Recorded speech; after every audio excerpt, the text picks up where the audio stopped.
જે થયો સત્સંગમાં સૌનો દાસ એ જ મહારાજની પરીક્ષામાં થાય પાસ. સમજી લેજો, જે થાય દાસ એ જ પાસ, અને જે થાય બોસ એને મોટામાં મોટો લોસ. જે બોસ થયો ને સત્સંગમાં એને લોસ જ હોય, બધી બાજુનો લોસ હોય, અને જે દાસ થાય ને એ જ પાસ થાય. તો કેવા પાત્રો. પૂર્ણાનંદ સ્વામી એટલું કહ્યું, આ મહારાજે મને કીધું, મહારાજ એના શબ્દો ક્યાંથી હોય, મને કોણ કહેનાર છે? તો રોકનારું, ટોકનારું, વઢનારું, દોષને દેખાડનારું અનંત કોટી બ્રહ્માંડમાં છે કોણ? મારા કલ્યાણના કરતલ છે, મારા રહી જેટલા ટુકડા કરી દે તો પણ મારા મોક્ષના દાતાના કલ્યાણના કરતલ આ છે. જો આટલું સમજાય તો મુક્તો શબ્દ બીજો ક્યાંથી નીકળે, બીજો વિચાર કેમ આવે? રણછોડલાલ ભાઈએ આખું મંદિર કરાવ્યું. બાપાશ્રીની વાતમાં વાત આવે છે ને, રણછોડલાલ ભાઈ સિદ્ધપુરનું આખું સિદ્ધપુરનું શિખરબંધ મંદિર કરાયું, અને મંદિર કરાયા પછી સહેજ શિખરનું કામ સહેજ બગડ્યું, પૈસા ખૂટી ગયા હતા એટલે સહેજ ઢીલું રહી ગયું, એટલે કે સહેજ પોણી હોળાની થયું. હરિભક્તોએ સહેજ ઈર્ષ્યા વૃત્તિએ કરીને, ના તો ચાલે સત્સંગમાં, મુક્તો ચાલે. અહીંયા હરિભક્તોએ ઈર્ષ્યા વૃત્તિએ કરીને સહેજ મહારાજને ફરિયાદ કરી. મહારાજ, આચાર્ય મહારાજ, અયોધ્યા પ્રસાદજી મહારાજ પ્રતિષ્ઠા કરવા આવેલા, એમને ફરિયાદ કરી કે મહારાજ જો આ રણછોડલાલભાઈ બધા પૈસા ઠાકોરજીના બગાડ્યા અને આ કામ બગાડ્યું.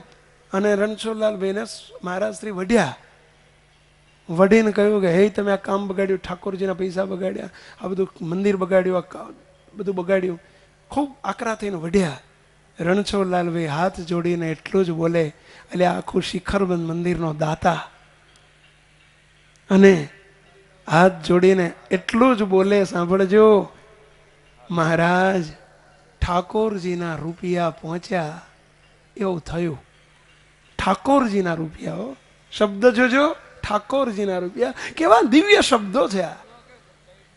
મુક્તો આ વાતો ફરી કહું છું કે આ જે કંઈ વાત પૂર્ણાનંદ સ્વામીની થાય, હરભમ સુતારની થાય, કે આ રણછોડલાલભાઈની થાય, આ બધી વાતો આપણા માટે છે. એ કેસ બધા પાસ થઈ ગયા છે, કોઈ નાપાસ થયા છે. આપણે નાપાસ નથી થવું, કોઈ દિવસ નથી થવું. મૂર્તિનું સુખ પ્રાપ્ત કરવામાં મોટામાં મોટું વિઘ્નરૂપ હોય તો આ દેહાભિમાન છે. લોયાના છઠ્ઠામાં મહારાજે કહ્યું છે કે દેહાભિમાન રૂપી જેને દોષ જેનામાં હોય ને એનામાં સર્વે દોષ હોય.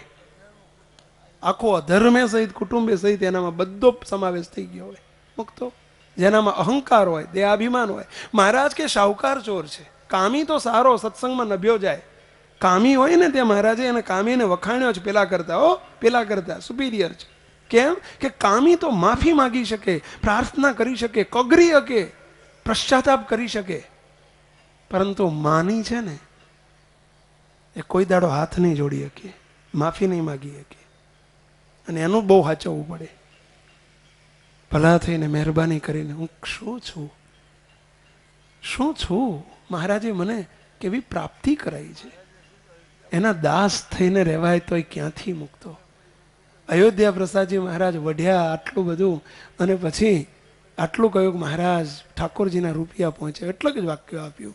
કોઈ અંતરમાં લેશ માત્ર એનું દુઃખ નહીં થયું. પછી જ્યારે અયોધ્યા પ્રસાદજી મહારાજને ખબર પડી કે વાસ્તવિકતાની ખબર પડી કે એમના રૂપિયા આખું મંદિર કરાયું છે, એટલે મહારાજ શ્રી પોતે માફી માગે. સાંભળજો, અને માફી માગીને કે રણછોડલાલભાઈ, અમારાથી તમારો અપરાધ થઈ ગયો, માટે રાજી રહેજો, અપરાધ થઈ ગયો.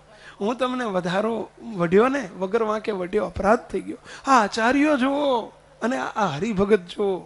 ત્યારે રણછોડલાલભાઈ એમ કે મહારાજ, તમે ખાસડું લઈને મને ખાસડે મારો ને, તોય તે ખંચેરીને જો પાછા ના આપું તો હું રણછોડ્યો તમારો દાસ શાનો. કેવો આ ખંચેરીને પાછા ના આપું તો રણછોડ્યો તમારો દાસ શાનો. મુક્તો કેવી, કેટલું નિર્માનીપણું, કેટલો દાસ ભાવ. આહા મુક્તો આપણે કરી શકીએ આવું સત્સંગમાં? આપણે આવા નથી થવું? મહારાજ કેટલા રાજી થાય આવા મુક્તોને જોઈને. કેટલો સેવક ભાવ છે, કેટલો સેવક.